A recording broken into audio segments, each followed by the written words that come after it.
our Nigeria. And when we talk, we share our views on Top Radio 93.7, Citizen FM. A people united will never be defeated. The time is 7 o'clock. First, the highlights of the news at 7. Federal government promises early resolution of ASU strike. Fuel scarcity bites harder across the country.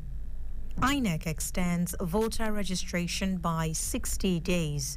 Death toll in Afghanistani earthquake reaches 1,000. A warm welcome to Citizen FM News at 7. I am Didi Eno. The federal government has assured that academic activities will resume in earnest because of its commitment to resolving the contending issues with the university-based unions. Speaking after the Federal Executive Council meeting presided over by President Muhammadu Buhari at the council chambers of the Presidential Villa in Abuja, Minister of Labour and Employment Senator Chris Ngige said the end of the strike is in sight. The minister, who denied the allegation that the federal government was planning to create a different payment table for the unions, said the government had summoned all the relevant agencies, including the National Information Development Agency, NITDA, to brief it on the success so far recorded in resolving the contending issues that led to the ongoing strike by the unions.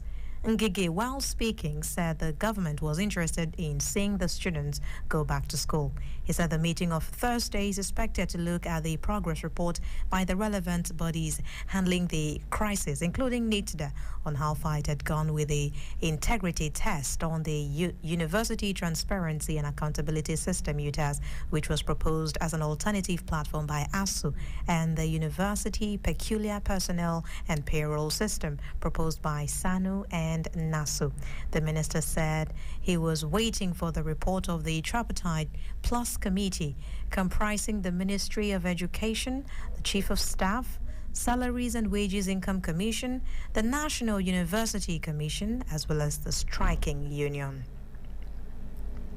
President Muhammadu Buhari has said that his administration is the only one in Nigeria's history to implement a solution to decades-long herder-farmer conflicts exacerbated by desertification and demographic growth.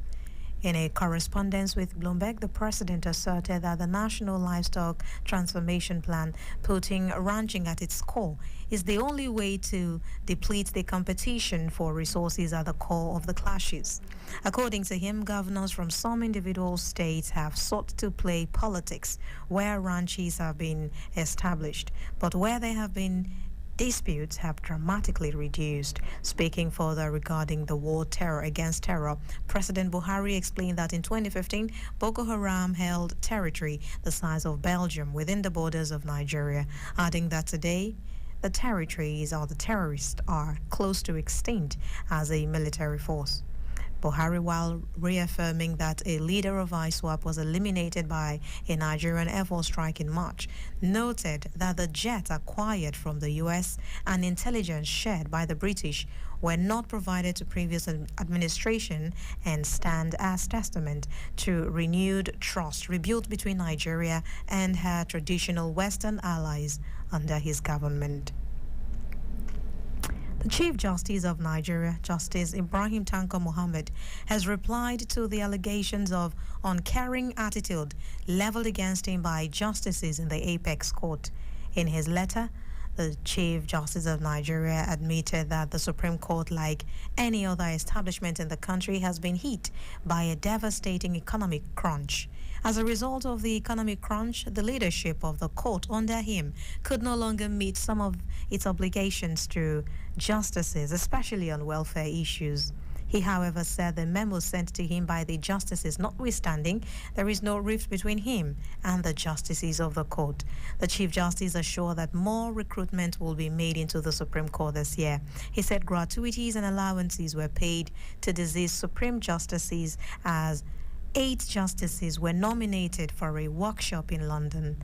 2 had traveled for the program, while others are scheduled to travel in batches. The Supreme Court boss equally cleared doubts on the issue of accommodation and condition of services at the Apex Court. He assured us that there is no hostility or adverse feelings amongst the justices of the Supreme Court, as everyone is going about his normal duty.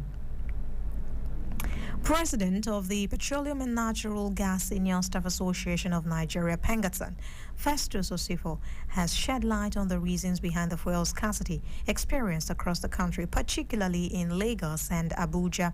Osifo highlighted the issues of bridging funds between the Nigerian Midstream and Downstream Petroleum Regulatory Authority, NMDPRA, and truck drivers who deliver petrol. The NMDPRA are the ones administering a bridging fund, he explained, and he revealed that the first problem is occasioned by the high cost of diesel, which has shot up the cost of transporting the products from the port. He also dismissed the belief that PMS is scarce, saying there's at least 2 billion liters in stock. Meanwhile, Nigerians are groaning under the effect of the scarcity of the products across the country. One day, the fuel was okay, we were buying at normal price. The next morning, we found out that people are queuing. Some people are even selling as high as 200 and 190. So we don't know what's going on. We just implore the government to please help us and solve this problem. At any time on the prices again, it was 57 naira before the government came into power. We expect it to be less than 57 naira. It's better for government to even take the contract and control what they want to do. And if they can say, maybe I'm even advising them to reduce this 165 or 162. Because during the time of Jonathan, I think we bought fuel at 7 naira. From Jonathan till now, it's not up to 20.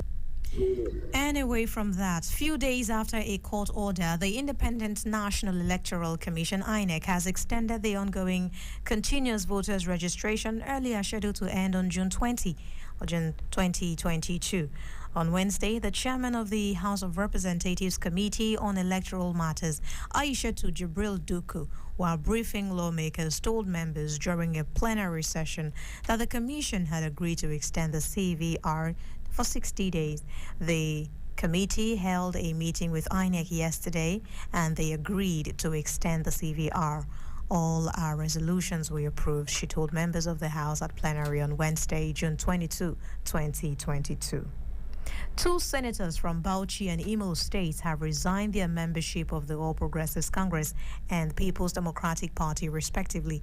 The lawmakers are Senator Dauda Jika, representing Bauchi Central and elected on the platform of the APC, and Senator Ezenwa Francis Onyeuchi, representing Imo East Senatorial District, who was elected on the platform of the PDP.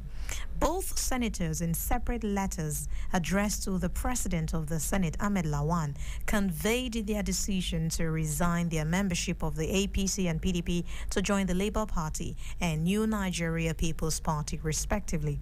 The defection brings the number of APC senators to 62, with members of the minority parties standing at 45, while the remaining 2 seats hitherto occupied by Senators Adamu Abdullahi, now APC National Chairman, and Abubakar Kyari of APC, Deputy National Chairman North, are vacant.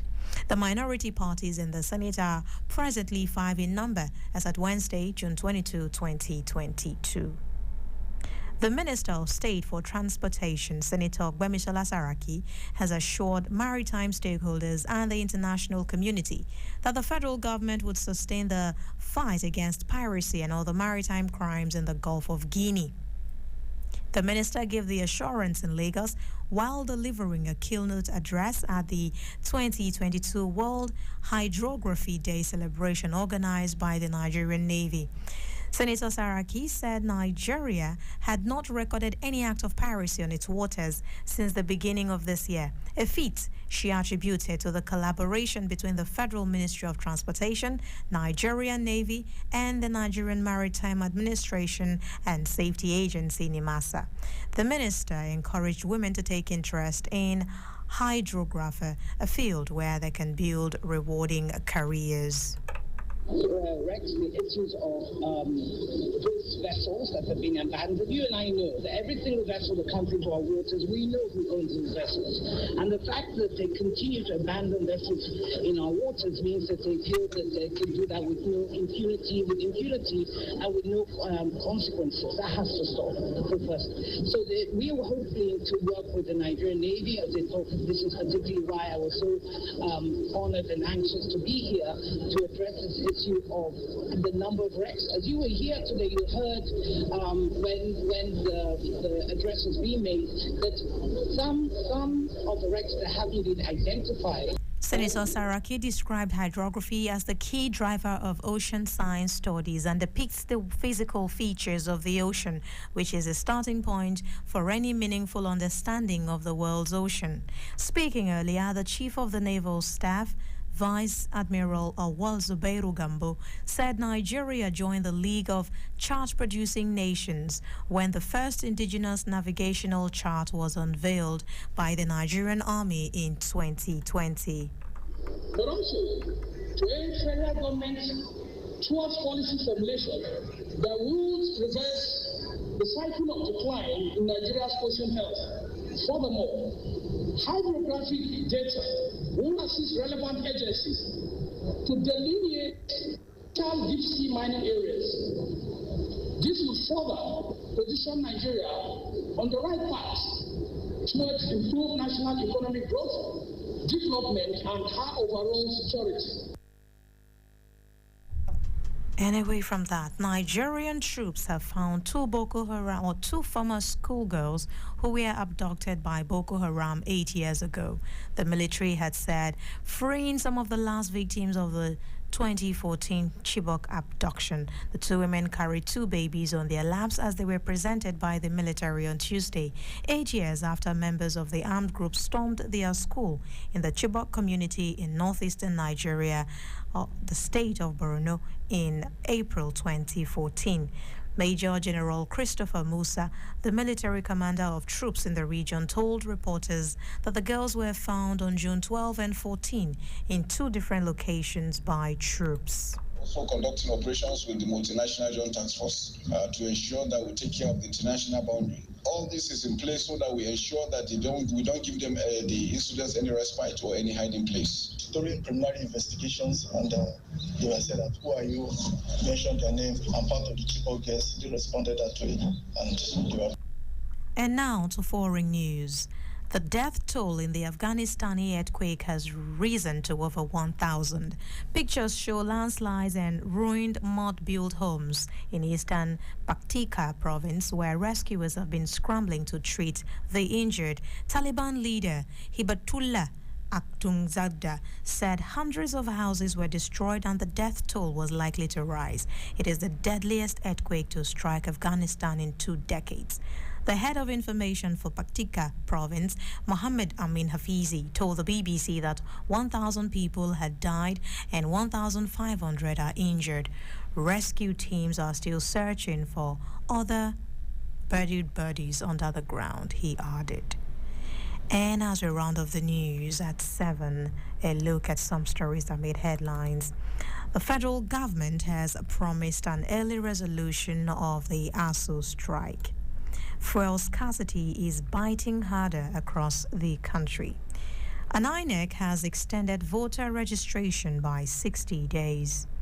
Death toll in Afghanistani earthquake has reached 1,000.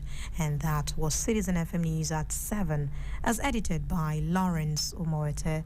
To listen to us online, please visit citizenfm.ng or follow us on social media, on Instagram, Facebook, and on Twitter. We are CitizenFM 937. I am Didi Eno. Do stay with us.